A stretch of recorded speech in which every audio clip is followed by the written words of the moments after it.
ऐसे ऐसे लोगों को आप चुनेंगे तो आपके बच्चे से जब स्कूल में मास्टर साहब पूछेंगे कि बेटा गैस कहाँ पाया जाता है तो आपके बच्चे बोलेंगे नाली में।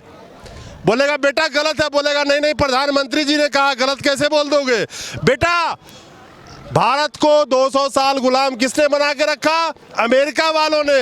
मास्टर बोलेगा गलत है, मास्टर को बेटा बोलेगा आपका नहीं जी मुख्यमंत्री ने क्या रखा, गलत कैसे मान लूं मैं।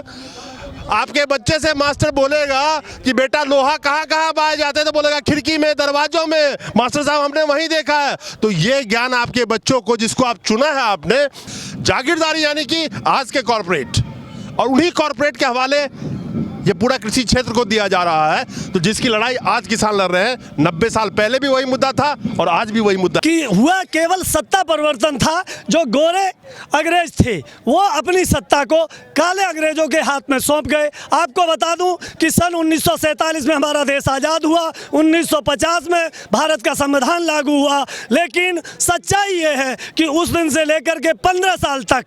दोस्तों नमस्कार, खड़ा हूँ इस वक्त गाजीपुर बॉर्डर पे। शहीदी दिवस 23 मार्च 2021, 23 मार्च 1931 को हमारे भगत सिंह, राजगुरु, सुखदेव फांसी के फंदे को चूम लिया था आज़ादी की लड़ाई लड़ते लड़ते। और यहाँ पे एक बताना ज़रूरी है कि भगत सिंह जिसको मारने गए थे गलती से मार दिया था दूसरे को।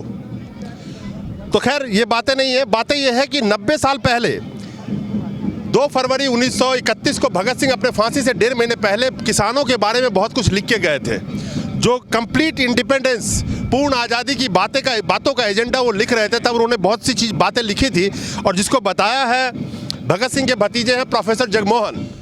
प्रोफेसर जगमोहन भगत सिंह शहीद सेंटेनरी फाउंडेशन के चेयरमैन भी हैं और एसोसिएशन ऑफ डेमोक्रेटिक राइट्स के जनरल सेक्रेटरी भी है। उन्होंने लिखा कि भगत सिंह ने कहा था उस वक्त किसानों के बारे में कि इनको जागीरदारी से मुक्ति मिलनी चाहिए, इनका कर्ज माफ़ होना चाहिए, इनका मूल्य मिलना चाहिए अनाज का। यही 3 चीज़ें तो आज भी, उसके लिए तो आज भी बैठे हैं 90 साल बाद। जागीरदारी यानी कि आज के कॉर्पोरेट, और उन्हीं कॉर्पोरेट के हवाले ये पूरा कृषि क्षेत्र को दिया जा रहा है। तो जिसकी लड़ाई आज किसान लड़ रहे हैं, 90 साल पहले भी वही मुद्दा था और आज भी वही मुद्दा है। आइए किसानों से जानते हैं कि आखिर जो कॉर्पोरेट के हवाले ये बाजार दिया जा रहा है, जो 90 साल पहले भगत सिंह देव जो बातें बोली थी, क्या आज भी वही बात है? क्या इनकी आज़ादी मिली? सवाल ये है कि 90 साल पहले भगत सिंह ने जो 2 फरवरी 1931 को उन्होंने लिखा था, जो कंप्लीट इंडिपेंडेंस की बात थी, पूर्ण आज़ादी की बात, वो मुद्दे की बात कर रहे थे, उस वक्त भी उन्होंने कहा था कि जागीरदारों के हवाले से किसानों को निकालना चाहिए, इनको कर्ज का मुक्ति मिलना चाहिए, इनको न्यूनतम प्राइस मिलना चाहिए आपका। उस वक्त भी कहा था। आज 90 साल बाद भी वही लड़ाई लड़ रहे हो आप लोग बैठ के। देखिए भाई, सबसे पहले तो मैं अपने 3 शहीदों की आत्माओं को सबसे पहले सलाम करता हूं, जिन्होंने ये देश के लिए सोचा था।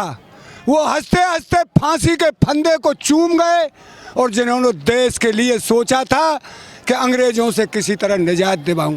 इसी पीड़ा से तो अंग्रेज़ों से दुखी थे, जो किसानों से, जागीरदारों से खुशवाया जाता था, जो छोटे किसान थे उनको, और मजदूर बेचारे परेशान थे। इसीलिए उन्होंने कहा कि हमारा देश आज़ाद हो जाएगा तो यहाँ से आगे ये समस्या हल हो जाएगी। पर हुई नहीं। हुई कैसे? एक अब सरकारों ने ऐसा कर रखा है, एक पूंजीवादों से पैसा ले लेते हैं, पूंजीवादी से चुनावों में धुआंधार पैसा फूंकते हैं, और हमारे किसानों की हालत उससे भी बुरी करके रख दी है। तो जो मुद्दा मसला उस वक्त था, जो मुश्किलें उस वक्त थी किसानों की, आज़ादी से पहले भी उसी की लड़ाई चल रही थी। जब भारत आज़ाद हो गया तो 90 साल बाद भी वही बातें हैं। वो लड़ाई ख़त्म ही नहीं हुई।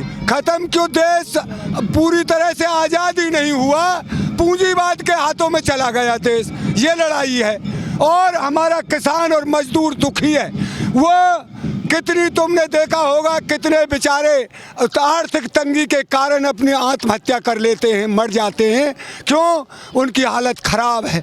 बच्चे के लिए फीस के पैसा नहीं, इससे उनको अपनी आत्महत्या करनी पड़ती है। इन सरकारों पर कोई जोर नहीं पड़ता उस बात का, और ये अपने वो चलाते रहते हैं। एक एमएलए की औसतन सैलरी मैं देख रहा था, 2019 का आंकड़ा देख रहा था, 2.25 लाख रुपए साल के महीने के वो तनख्वाह के तौर पे, जिसमें रहना, घूमना फिरना, उसका अलाउंस छोड़ के कम से कम 1,75,000 रुपये महीने के इन्हीं के वोटों से जब वो जीत के जाते हैं, मैं एमएलए की बात कर रहा हूँ, तो 2.25 लाख रुपया महीना उनका फिक्स हो जाता है। 5 साल बाद अगर नहीं जीते तब भी पेंशन वगैरह तो उनका है ही। आप समझ सकते हैं कि 1954 में महज 400 रुपये मिला करते थे, आज 2.25 लाख। तो 1954 में इनको जो कीमत मिलती थी, क्या उतने गुना इनकी कीमत बढ़ गई अनाज की, या किसानों की इनकम बढ़ गई? 1990 में जो मसला मुद्दा था किसानों का, जो भगत सिंह की मैं बात आपसे बता रहा था, आज भी तो वही मुद्दे हैं। आज भी आप न्यूनतम समर्थन मूल्य के खड़े हैं। जागीरदारों से आज़ादी थी, आज कॉरपोरेट से आज़ादी की बात कर रहे हैं। ਇਹ ਨਾ ਹੀ ਚੇਂਜ ਹੋਏ ਨੇ ਜੀ। ਚਾਚਾ ਅਜੀਤ ਸਿੰਘ ਜੋ ਭਗਤ ਸਿੰਘ ਦੇ ਚਾਚਾ ਜੀ ਸੀ 1907 ਵਿੱਚ, ਉਦੋਂ ਵੀ 3 ਕਾਲੇ ਕਾਨੂੰਨ ਆਏ ਸੀ। ਉਦੋਂ 9 ਮਹੀਨੇ ਅਸੀਂ ਨੇ ਸਾਡੇ ਪੂਰਵਜਾਂ ਨੇ ਅੰਦੋਲਨ ਕਰਕੇ ਉਹ ਕਾਲੇ ਕਾਨੂੰਨ ਵਾਪਸ ਕੀਤੇ ਸੀ। ਅਸੀਂ ਉਹਨਾਂ ਦੇ ਵਾਰਸਾਂ ਇਹ ਕਾਲੇ ਕਾਨੂੰਨ ਅਸੀਂ ਸ਼ਾਂਤੀ ਵਿੱਚ ਰਹਿ ਕੇ ਇਹ ਵਾਪਸ ਕਰਵਾਵਾਂਗੇ, ਕਿਉਂਕਿ ਇਹਦੇ ਨਾਲ ਸਾਡੀ ਪੂੰਜੀ ਜੋ ਅਸੀਂ ਨੇ 100 ਸਾਲ ਦੇ ਵਿੱਚ ਉਬੜ ਖਾਬੜ ਜ਼ਮੀਨਾਂ ਨੂੰ ਪੱਧਰਾ ਕਰਕੇ ਦੇਸ਼ ਹਰੀ ਕ੍ਰਾਂਤੀ ਲੈ ਕੇ ਆਇਆ। ਅੱਜ अनाज का साढ़े कोले भंडार आ। जदों अमरीका से ना कणक आती थी वो लाल रंग की होती सी PR 18। जब रोटी तवे से उतरती थी तो किक्कर के शक जैसी हो जाती थी। आज हमने आत्मनिर्भर कर दिया, सरप्लस कर दिया। आज हमें लत मार रहे हैं हमारी ज़मीन से। लेकिन उस वक्त तो अंग्रेज से लड़ रहे थे आप।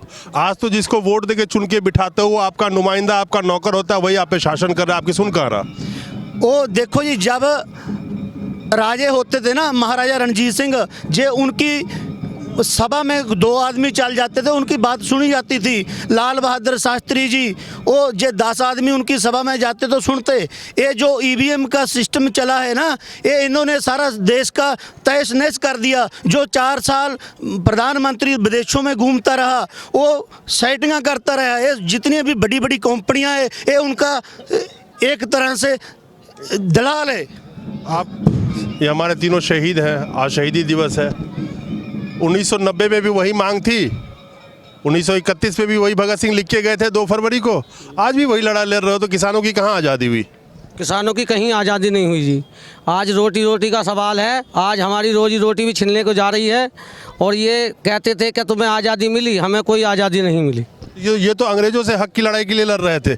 आज तो आप जिसको वोट देके चुनते हो, गद्दी पे बिठा देते हो, उसी से लड़ रहे होते हो। जी, लड़ना इस बात का है, ये कहते कुछ और है, करते कुछ और हैं। ये भी उन्हीं के तरह, अंग्रेजों की तरह चोरी कर रहे हैं हमारी। ये हमें बिल्कुल खुल के जीने नहीं दे रहे। आज भी 90 साल बाद भी उसी मुद्दे पे लड़ाई लड़ रहे हैं किसान। क्या बदल गया देश में किसानों के लिए? भाई साहब, आज के टाइम में, उस टाइम में और आज के टाइम में कुछ भी नहीं बदला। जो कभी जागीरदार हुआ करते थे, जमींदार हुआ करते थे, आज वही हमारे ऊपर बगैर बुलाए कारपोरेट बना करके थोपे जा रहे हैं। बदला कुछ भी नहीं है। भगत सिंह ने 2 फरवरी सन 1931 को जो किसानों के बारे में लिखा था, और जो उन्हें शंका थी, भगत सिंह कोई सामान्य आत्मा नहीं थे। भगत सिंह, सरदार भगत सिंह जो है प्राचीनता के पोषक, नवीनता के नायक, वर्तमान के विख्याता और भविष्य के दृष्टा थे। वो कोई साधारण आत्मा नहीं थी जिसको इन लोगों ने साजिश के तहत फांसी पर चढ़ाया। आज भगत सिंह हम लोगों के बीच में होते तो मुझे विश्वास था कि आज हमको ये लड़ाई खुद नहीं लड़नी पड़ती। भगत सिंह अगर 20 साल भी जिंदा रह लेते तो ये लड़ाई उसी टाइम पर नष्ट हो जाती और हम पूर्ण रूप से आज़ाद होते। आज हमारी आज़ादी जो है, मानसिक आज़ादी मिली, लेकिन आर्थिक गुलामी हमारे ऊपर आज भी सख्त से जरूरत ज़्यादा। मानसिक आज़ादी कहाँ मिल गया? आज तो सोच पे भी तुम्हारी पाबंदी है। कुछ ऐसा सोच ही नहीं सकते तुम। जो आज़ादी, मतलब आज़ादी जो शब्द कहा गया है, वो एक लोगों के अंदर जमून उस गांधी जी ने कहा था ये आज़ादी नहीं है, सत्ता परिवर्तन है। सिर्फ सत्ता हस्तांतरण हुआ है। इसके हाथ से, अंग्रेज के हाथ से सत्ता खाली परिवर्तन हुआ, आपके हाथ में आया। आज़ादी नहीं थी, गांधी जी ने ये कहा था। बात बिल्कुल आपकी राइट है कि हुआ केवल सत्ता परिवर्तन था। जो गोरे अंग्रेज थे वो अपनी सत्ता को काले अंग्रेजों के हाथ में सौंप गए। आपको बता दूं कि सन 1947 में हमारा देश आज़ाद हुआ, 1950 में भारत का संविधान लागू हुआ। लेकिन सच्चाई ये है कि उस दिन से लेकर के 15 साल तक न तो देश में कोई सामान्य चुनाव हुए। 1956 तक आप देखते थे कि कुछ गिने चुने बुद्धिजीवियों ने, जो चाटुकार थे, उन्होंने देश के अच्छे अच्छे पदों पर बगैर सिलेक्शन, बगैर मतलब परीक्षा, बगैर एग्जाम, बगैर चुनाव किए लोगों को पदस्थ कर दिया। और ये सिस्टम 1965-66 तक लागू रहा और हमारा देश गिने चुने लोगों की रोटी पे, मतलब काले अंग्रेज जाते रहे, वो गोरे अंग्रेज जाते रहे और काले अंग्रेज बगैर किसी योग्यता के देश के सर पर थोप दिए गए हों। चाहे हमारी पार्लियामेंट हो, चाहे हमारा सुप्रीम कोर्ट हो, चाहे हमारा कुछ भी हो, लेकिन सच्चाई ये है कि हम उस दिन काले अंग्रेजों से मुक्ति मिली, वो गोरे अंग्रेजों से मुक्ति मिली और काले अंग्रेजों के शिकंजे में हम दिन प्रतिदिन झगड़ते जा रहे हैं। आज हम जागीरदारों से, उस टाइम के जो जागीरदार थे वो हम लोगों पर उस टाइम भी अत्याचार करते थे। उन्हीं अत्याचार के वजह से ये जनआंदोलन हुआ। सरदार भगत सिंह, सुखदेव, राजगुरु और चंद्रशेखर आज़ाद जैसे तमाम क्रांतिकारियों ने शहादत दी और उस शहादत से हमें ये उम्मीद जगी थी कि इन लोगों की शहादत से हमें दोबारा शहादत नहीं देनी पड़ेगी। आपने योग्यता की बात करी है, इन्होंने योग्यता की बात करी और योग्यता की बात यही लोग कर रहे हैं। ये जिसे चुनते हैं उसकी योग्यता इतनी होती है। एक मुख्यमंत्री होके कहता है कि 200 साल अमेरिका ने भारत को गुलाम बना के रखा, तो कितना ज्ञान है उनके पास। और ऐसे ऐसे लोगों को आप चुनेंगे तो आपके बच्चे से जब स्कूल में मास्टर साहब पूछेंगे कि बेटा गैस कहाँ पाया जाता है, तो आपके बच्चे बोलेंगे नाली में। बोलेगा बेटा गलत है, बोलेगा नहीं नहीं प्रधानमंत्री जी ने कहा, गलत कैसे बोल दोगे। बेटा भारत को 200 साल गुलाम किसने बना के रखा? अमेरिका वालों ने। मास्टर बोलेगा गलत है, मास्टर को बेटा बोलेगा आपका नहीं जी मुख्यमंत्री ने क्या रखा, गलत कैसे मान लूं मैं। आपके बच्चे से मास्टर बोलेगा कि बेटा लोहा कहाँ कहाँ पाए जाते हैं, तो बोलेगा खिड़की में, दरवाजों में, मास्टर साहब हमने वहीं देखा है। तो ये ज्ञान आपके बच्चों को, जिसको आप चुना है आपने, ऐसे ऐसे लोगों को चुनेंगे तो व्हाट्सएप यूनिवर्सिटी में आपका बेटा और आप खुद भी टॉप करते नजर आएंगे।